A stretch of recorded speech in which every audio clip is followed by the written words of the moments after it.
All right, we'll move on now to a little bit of a change of pace. We're going to get a panel out today, and the next part of the event will be a discussion with some key people, and I hope you look forward to that. And the topic today is how do we prepare students for 2025 and beyond? It's such an important topic and sort of follows on from the Vice-Chancellor's sentiments there. So the chair of the panel is Alex Sims. Now, I'm sure a lot of you do know Alex, the head of recruitment here at Deakin, and most of you know who she is, and she has been in the education sector for 14 years. So that's enough from me, and I'll hand you over to Alex, who will absolutely introduce the panel and some really fruitful discussions. Thank you.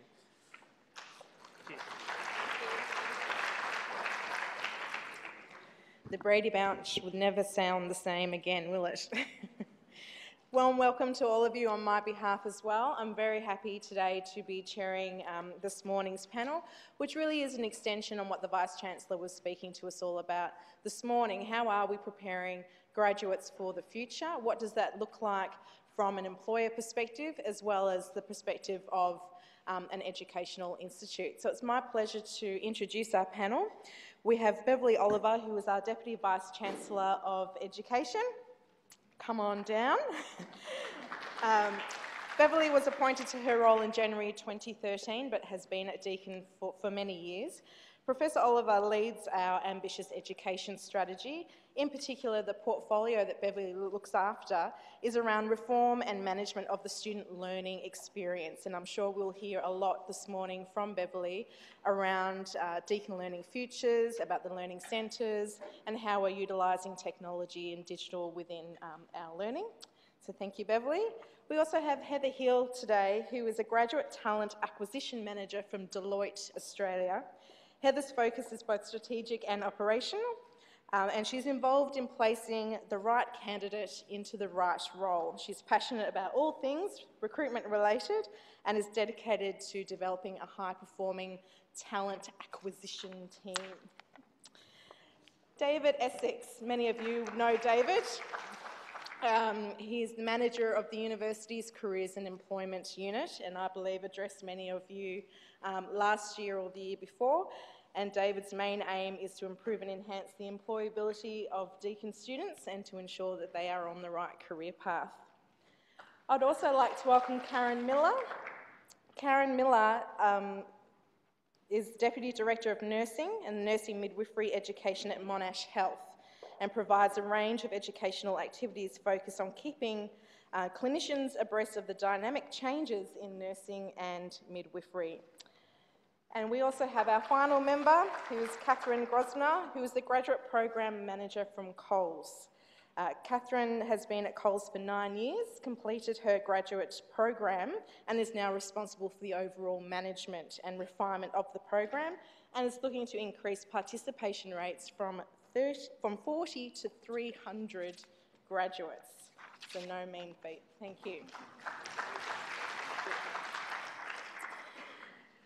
As the Vice-Chancellor alluded to, we're really now having to educate and prepare our students for a fast-changing environment and to utilise technologies and ways of learning that we perhaps don't even know of today. Digital literacy underpins the teaching and learning at Deakin University, and given the fast pace of technological change in an ever-changing world, I would like Beverley Oliver to perhaps address you as to how Deakin University is preparing our students to utilise this new form of learning. So the Vice-Chancellor has already explained some of the things that we're doing, and I know that we'll be sending you some follow-up information with some more pictures and concepts about this very sleek digital environment that we have, because as we know, our students are always connected. But I think what I might do, Alex, is tie that to the employability skills side of things, because the Vice-Chancellor mentioned that we've been doing a lot of work in the curriculum and around the curriculum. And I think one of the things that we have working well at Deakin is that the inside of the curriculum, which is more my job, and the other side of the curriculum, which is more David's side of the enterprise, are knitted very nicely together. To give you an idea of that, the Vice-Chancellor mentioned that we have very clear graduate learning outcomes. Something's not working. Can't hear me. Sorry. I'll start again. No, I won't. So what we would like to send you is a copy of this, and that is the 8 graduate learning outcomes that are absolutely embedded into every Deakin degree. We've been working on this now for 2 years. The 8 graduate learning outcomes start with number 1, knowledge. Yes, good. We want our graduates to know their stuff.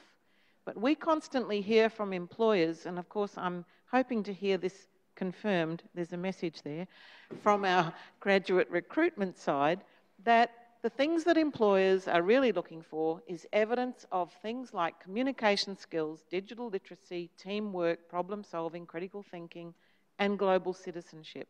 We've researched the field, and the field keeps telling us from all angles across the Western world particularly, this is what is required. And I think if you know yourself, if you've employed someone lately, or even not so lately, we often use very shorthand codes when we look at student success and graduate success. The shorthand codes are marks and grades and ATARs and so on, and they tell us quite a bit, but they often don't tell us this. So we're actually focusing on both.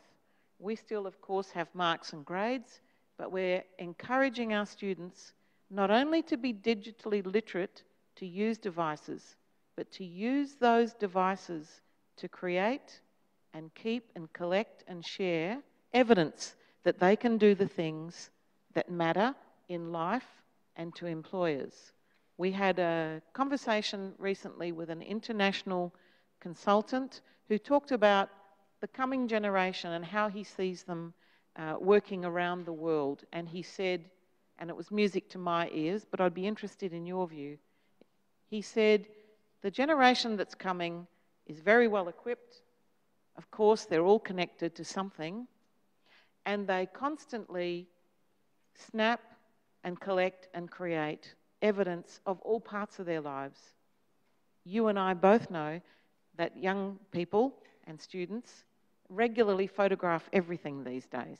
You go to Bunnings and you're not sure what to buy, so you take a photo, send it home and say, is this the right one, for example. Even we do it. And that's what students can and should be doing about evidence that they can do the things that count. I'll say more later if required, but how's that for a start? Thank you. Good? So whilst we're needing students and graduates to embrace technology, they're also facing strong competition for jobs, and I suppose there are other skills that as employers you're also looking for. So perhaps if I throw this question to Heather from Deloitte and Karin White, I apologise, from Monash Health. If you could perhaps address the audience as to what the importance of employability skills are when you're recruiting students and what you look for. Absolutely. Can you hear me up the back? Yep. Firstly, I can say this is spot on, so that's great. One of the things I was going to say is some of the obvious ones are obviously communication skills, and I know you touch on digital, and I am constantly surprised with how amazing the students are in that digital space. So I think you're all doing a great job on that. And it's really important to half of the roles that we recruit for, which are consulting roles in that digital space as well. So doing really well there. Yes, academic results are important, as you said before, but it's not the be-all and end-all. We really want a well-rounded candidate. So if someone's marks are a little bit lower, but their employability skills are better, we will take them over a higher achieving person. We actually did a validation study with our partners last year and came up with sort of 3 main things that they were looking for, and that was initiative, a natural inquisitive approach to things, and someone who's self-driven. Of course, they can increase their employability skills, they can be part of student societies, they can do part-time work, they can do volunteer work. You know, we have a number of different programs that will help with that as well. So we do summer vacation programs, that's for second year students. We do a Deloitte development program that's for first year students, so we can help with those sorts of things as well. But personality, we want people to be themselves when they come in to meet with us. We want to know what they're going to be like when they're in front of our clients. So that real genuine, I suppose, genuineness is really important. And of course to do their research. So not enough people do it, which is really disappointing for us. You know, they need to go to the websites, they need to be networking, they need to be going to forums. You know, I mean, we run a really good program with Deakin, the Business to Education, the B2E program, and we find that really helps us as well. So, thank you. Hello everybody. I'd just obviously from my perspective in health I'd really like to reiterate what Heather's just said, that is applicable to health as well. But obviously from our point of view, the ability to critically think, to be able to problem solve is really imperative in something that I'm looking for in a graduate. The healthcare environment is complex, it's forever changing. And so the nursing and midwifery staff, the healthcare staff, all have to be able to think on their feet, plan, assess, so that is, and make decisions very quickly based on the evidence that they're seeing in front of them. So that's really important in terms of what we're looking for. And obviously the communication skills, being part of a team, being a leader is really important. So I would just like to stress that, and I think the Deakin curriculum here is certainly helping produce those things as well that we're seeing. Thank you. We might need to hold the microphones close as you're addressing the questions. Katherine, I believe you've spoken to the staff that it's attitude for you that is one of the most important things when recruiting graduates to your programs. Yeah, definitely. Can everyone hear me? Yeah? Yeah, I mean, I also echo everything that everyone else has said as well. For us, it's not so much about, I mean, obviously the degree is obviously important, but we really say that we can train for skill, but we hire for attitude. So our whole application process is really based around that. Our online application is the first part of the process, and that's all around cultural fit, whether, you know, we can see our kind of values and goals in the answers from the applicants. So we ask questions like, if you could ask our managing director one question, what would it be? And those sorts of answers are really key to us, as opposed to, you know, what have you studied, what have you, those sorts of things, if that makes sense. So I think, yeah, from our perspective, and even at our assessment centre, so like the group interviews, the activities we get them to do are more around long-term thinking, collaboration, teamwork, all those sorts of things. So we obviously want to see them drawing from their experience at university, but more from a how can we apply that to the real world, as opposed to this is the subject I studied, if that makes sense. We might stay with you for a moment. The Vice-Chancellor, I suppose, alluded to some emerging trends of big data, robotics, and personalised information and approach. Are there particular trends that you're seeing emerging that you're recruiting for, or discipline areas that you're looking to attract graduates into? Well, we've increased, as you heard, we've increased our program, so we're actually looking to hire 300 a year. So we've definitely increased the streams that we're attracting for based on that. But once again, as Heather pointed out, digital is very key at the moment. So we've actually, previously it was an IT stream. We've actually expanded that to digital, so digital marketing, but also incorporating IT. So, but in saying that, a lot of our areas, so we've also opened up a stream to financial services. So that's all our flybys, insurance, all those sorts of things. So there's a lot of things happening in that space that are kind of, you know, to do with the digital world, and really, and we've brought graduates into that space this year, and they had no idea the sorts of things that they could do in that space. So we're definitely using technology a lot at the moment to kind of enhance the graduates' experience, but also what we're doing at Coles as well. And Heather, at Deloitte, is there a similar trend that you're looking at, or any employment trends that you can identify? Yeah, definitely. I think I have to probably echo some of the same things. I suppose what's really difficult about my role is I have to recruit the future of Deloitte without really knowing what that future is going to be. So that's really tricky. And, you know, I think a lot of our graduates are so much more technically advanced than our partners. So we have mentoring programs where our graduates are helping our partners sort of get onto social media, which I really love. We're certainly, as a financial services firm, we're moving more away from that transactional work to more of that advisory consulting work. The other day I heard that our consulting area is up by 100% and advisor is up by 90+. So really growing in those areas.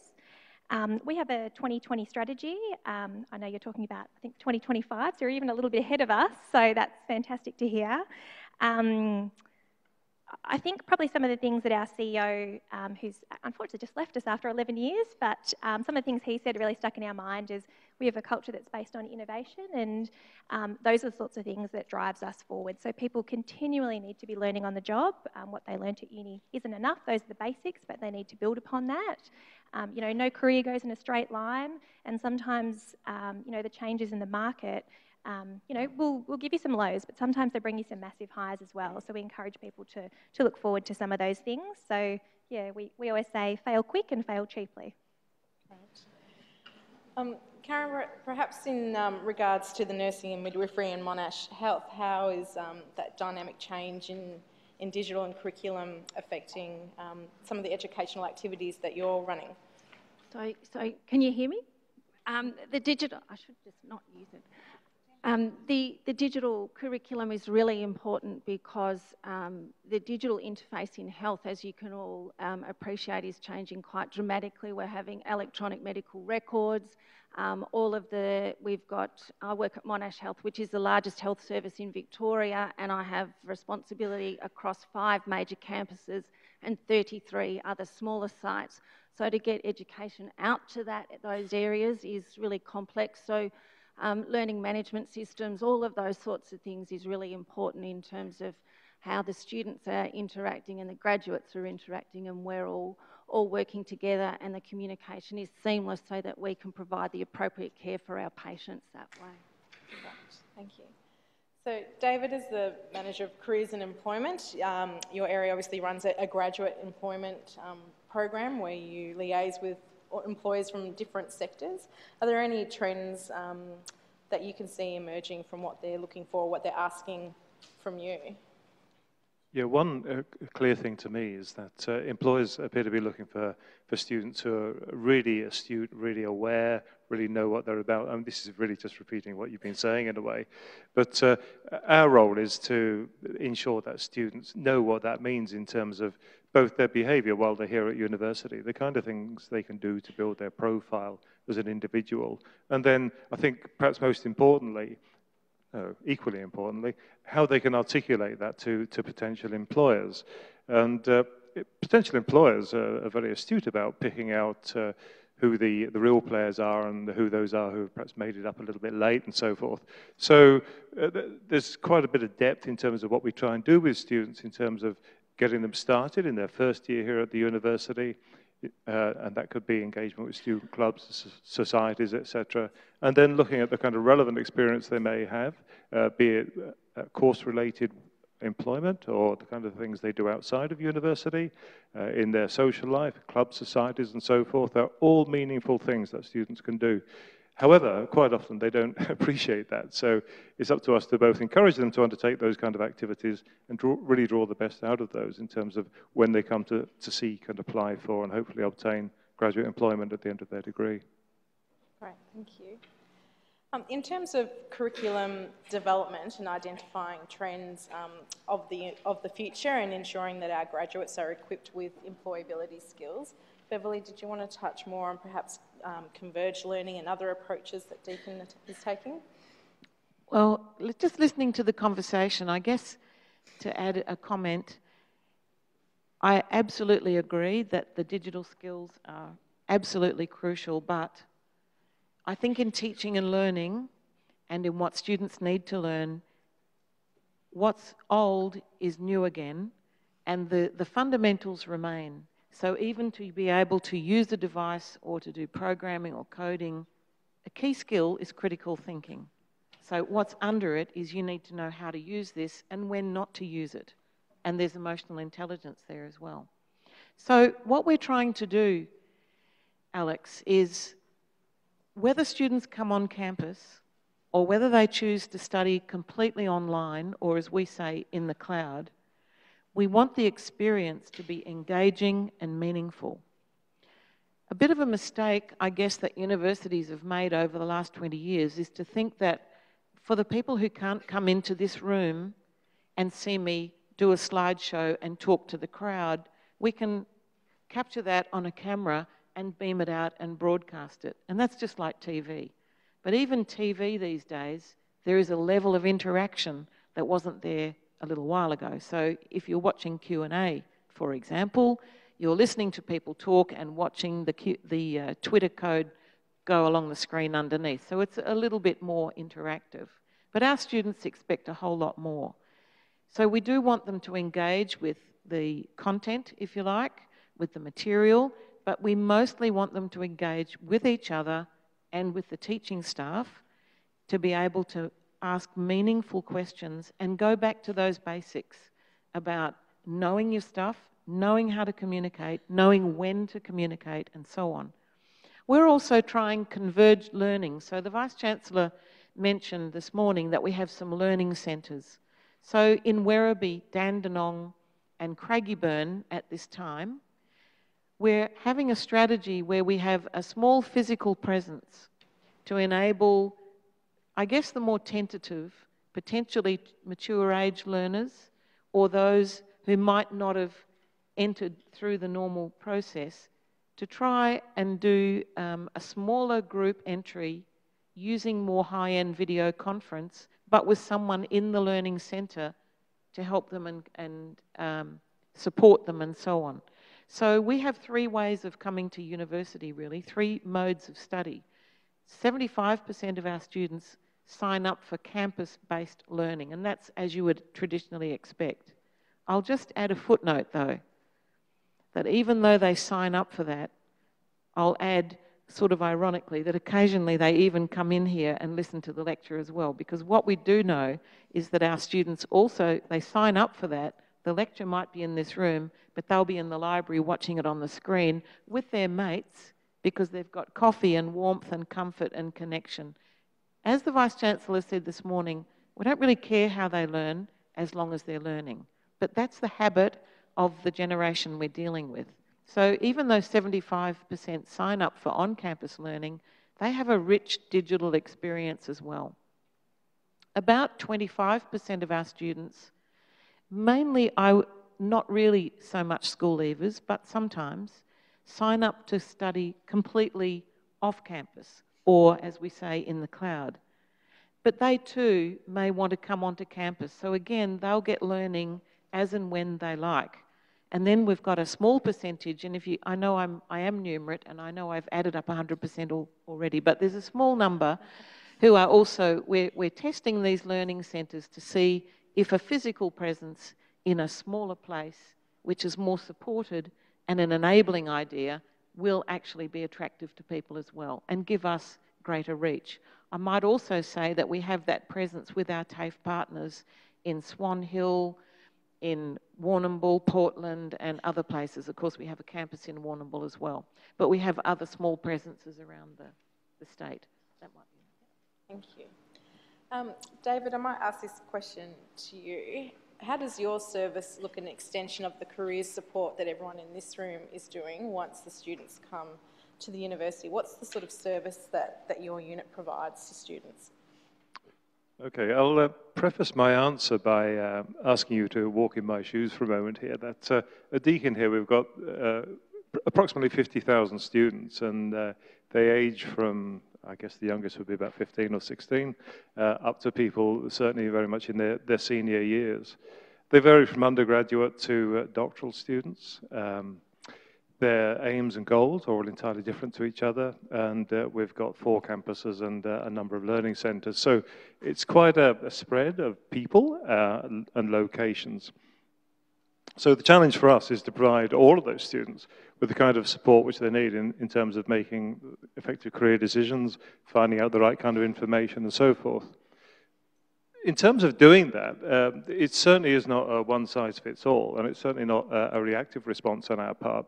We simply cannot afford to sit back and say, come and use our services. Only a small number of attuned students will do that, and perhaps some of those most needy ones will not even notice we're here and carry on a path which may not be the appropriate path for them. So what we try and do is adopt a number of strategies which we think will increase the reach of what we can do and thereby enable students to make more effective career decisions and be more competitive in the labour market and have those lifetime skills of career management. One of those is to, and I think this is fantastic at Deakin, I really do, use the kind of emerging technologies which we have here. We've got Watson, Deakin Sync. These are really effective ways of getting across timely and effective career messages to students. Deakin Sync in particular, which is a method of communicating with our current students, we can segment students by particular groups, particular cohorts, and notify them, let them know about upcoming events, the kind of things they should be thinking about at particular moments in time. So that's really fantastic. And Watson, I just picked up something on LinkedIn the other day about Watson, which I think puts this in context. Now, it's brand new for us here, so I can't give you any evaluative information. But a commentator was saying that if you ask not a typical doctor, a doctor who knows about cancer, how many treatments they might know of, they'll say about 10. Now, Watson will know of about 200. So that information provision to students, this provides a really fantastic opportunity in the careers field for our students to be really well informed, but it does rely on them to be proactive and go and ask Watson the right question. Now, that's only part of the answer, because students, their main contact with the university is through their teaching and learning process. So we've put in a really big effort over the last year, 18 months, and we're continuing this year, to develop cloud-based materials that academics can easily pick up and drop within their curriculum. These materials are customized to the area of discipline.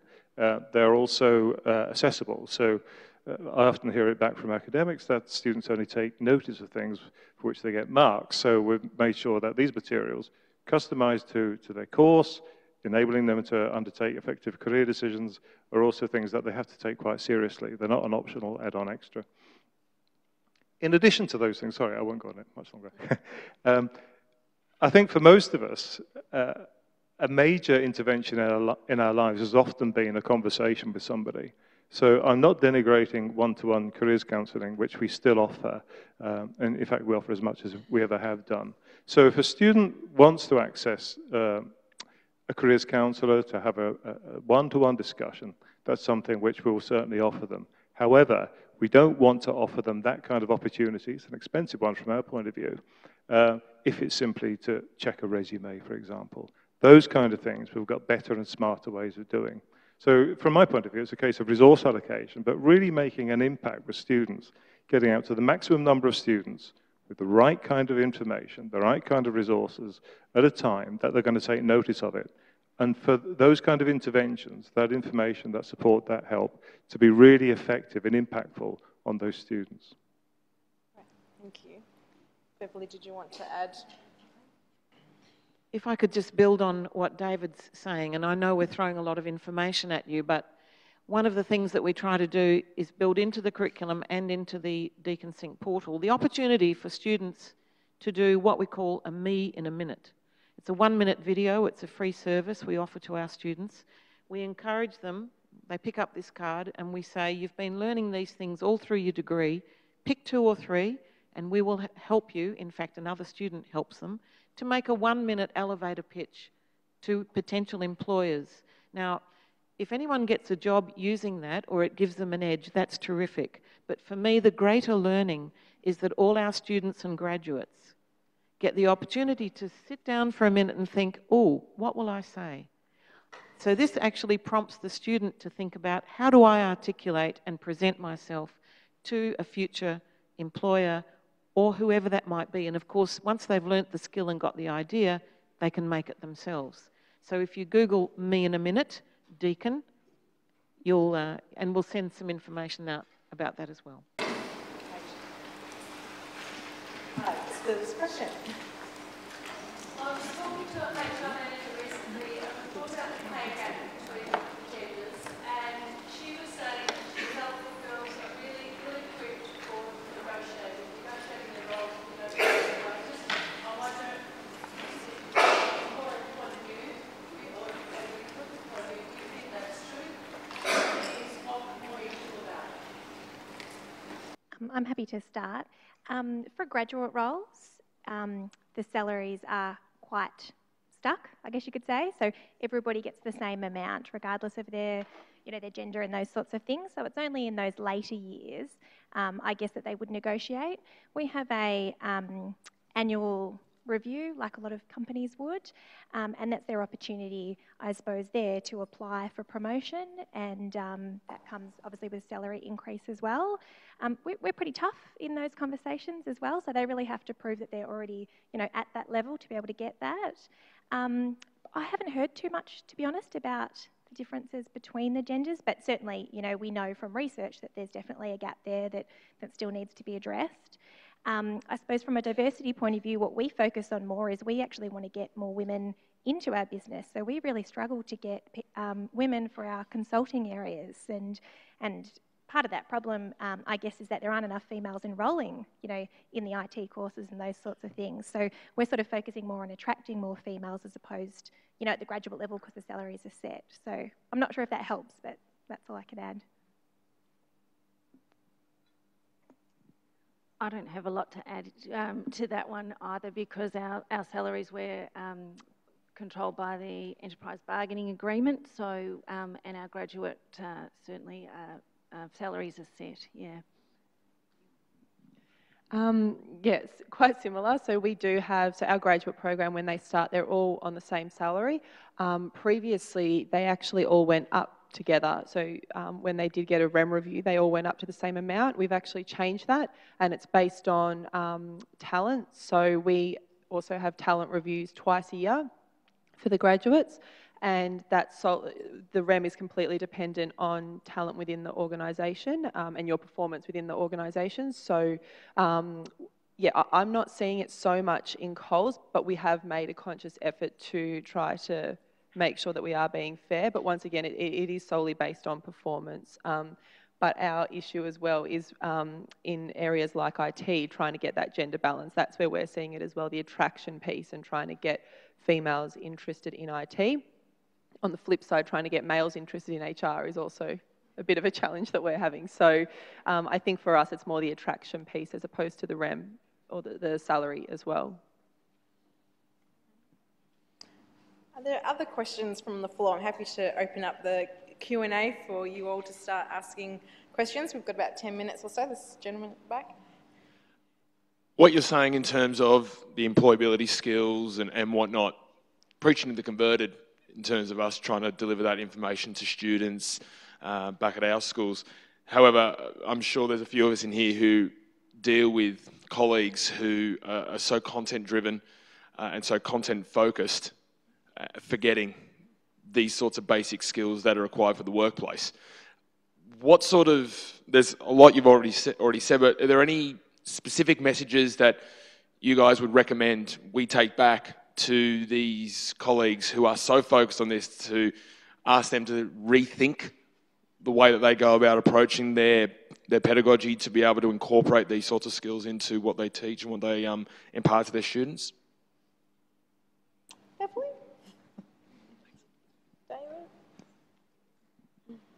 We have the same issue, but worse. Yes, because ask a professor about their favourite subject and stand back. Same idea. So what we've done is this, and it may work with your teaching colleagues. We've asked our teaching colleagues who have carriage of the curriculum in their subject to rethink assessment. Now, assessment is the thing that every student has to do. They may or may not come to lectures, they may or may not join clubs, but they all have to do assessment. And to get an ATAR, they have to do their assessments as well. So we've asked our teaching staff to rethink and reimagine assessment tasks. Less testing facts and knowledge and memory and recall, and this is well documented in the literature that is so yesterday's idea. So do less of that and do more of thinking about interesting, work-based, simulated, problem-based, team, scenario, assessment contexts, whereby a student can generate and create a really interesting artefact, as in an essay, a report, a digital artefact, whatever it is, that one day, given the chance, they might be able to share with a potential employer. Which potential employer, here's a question, would like to see my multiple choice test that I got 17 out of 20? Boring. So let's do less of that, and let's also ask students to create these artefacts and keep them. I've taught for many, many years. I have marked many more assignments than I can even bear to think of, and I know most of them got filed under B for bin because they're just marks, grades, yeah, whatever. But what about if there was something you could add to your portfolio of evidence that you and I carry through our lives and we update it all the time? Here's an example of what I can do. So that's the tip that we've done with our teaching staff. It's not all done yet. It's a journey, as we say, but that's working to some extent with our teaching staff. Right. Sure. Yeah, glad to hear that you converted. That's great. And I think I would echo everything you said.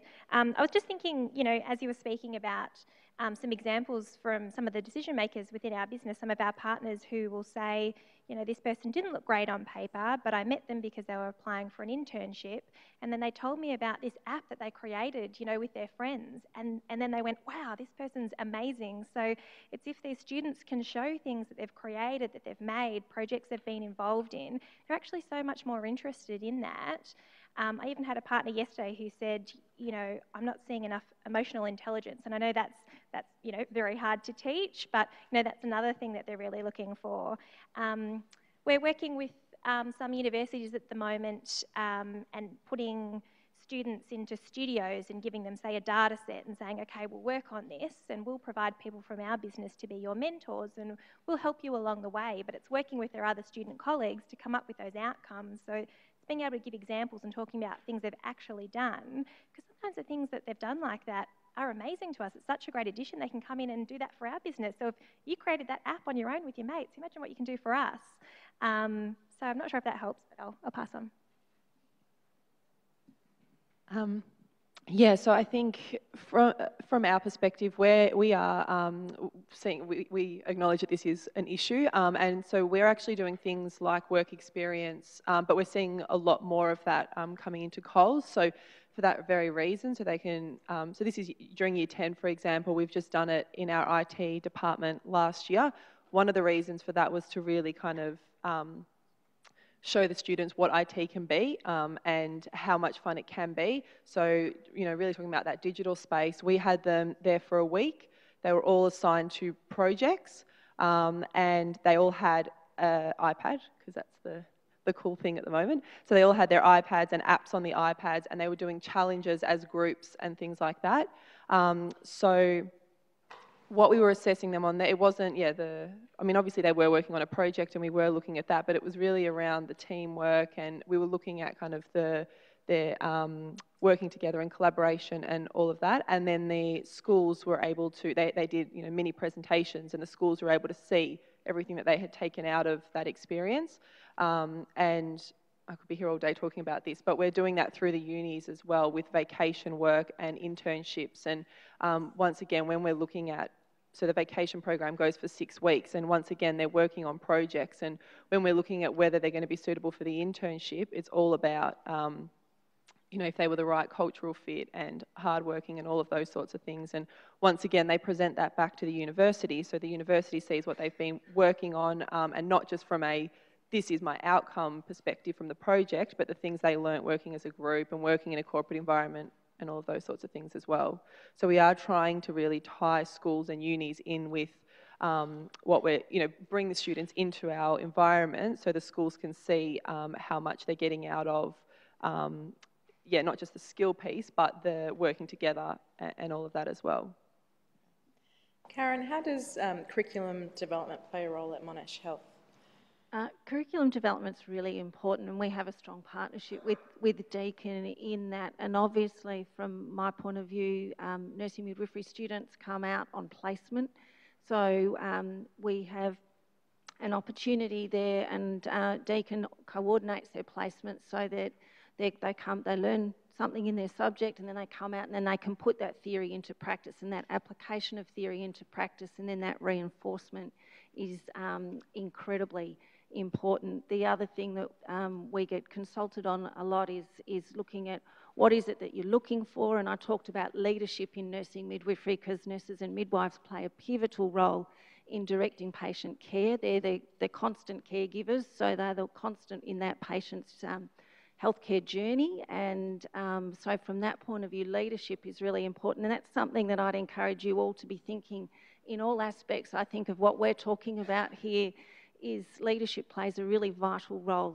and it comes down to that teamwork, communication, and that ability to communicate effectively, respectfully, and with compassion. It comes back to the values and all of those sorts of things. And I know that Deakin for nursing midwifery have actually built leadership into their curriculum, and now it's very embedded into that. So our nurses are coming out with some of those skills and those qualities.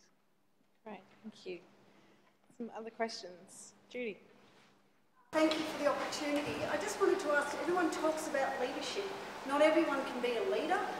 Who are going to be the people behind the leaders, and who's going to employ them? If all we want is leaders, we can't all be leaders. Just putting it out there.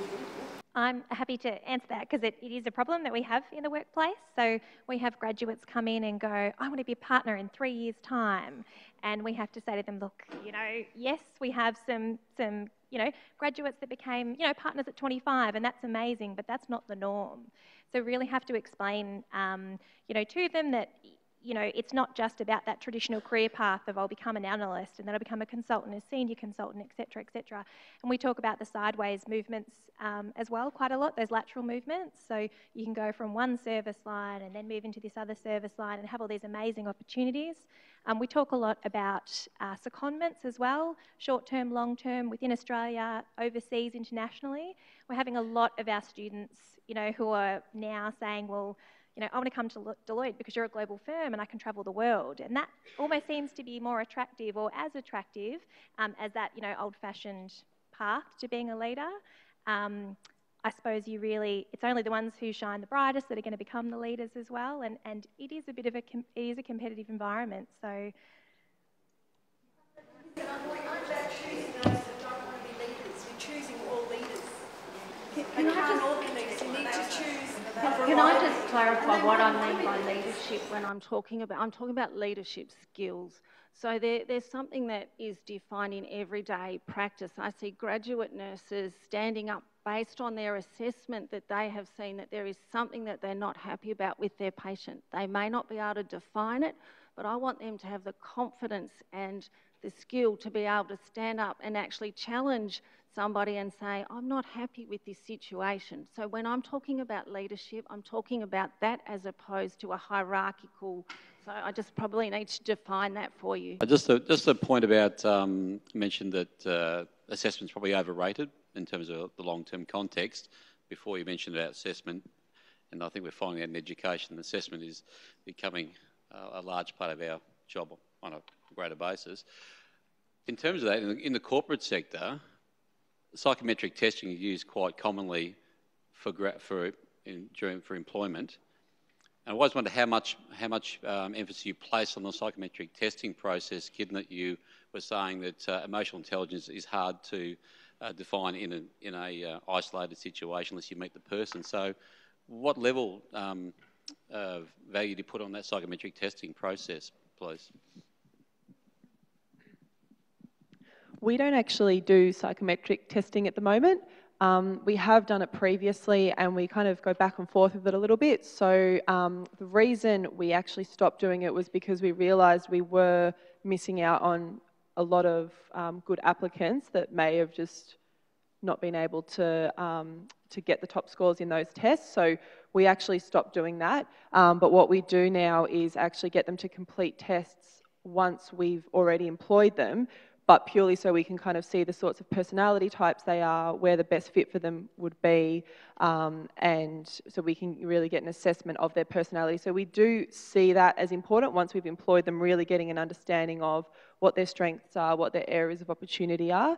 As I said, at the moment we're not doing psychometric testing, but we are kind of deciding whether or not to go back to it. There are definitely benefits of it, and from what we've seen, as I said, we've missed out on a few people as well that we would have potentially put through. So, yeah, that's kind of from our perspective where we're And we've recently decreased the amount of psychometric testing that we do as well. So we used to do 3 different types of psychometric testing. Now we just do 1. Logical reasoning, there's only 10 questions, so it takes about 10 minutes. Although next year we might be looking at more of those personality type assessments, because that seems to be, what the business really wants to know more about. So yeah, good point, and we agree. Unfortunately, we are out of time, but our panel may be available at morning tea if you've got some particular questions you would like to ask. So I'd like to thank Beverley, Oliver and Heather and Katherine and Karin and David for your time today.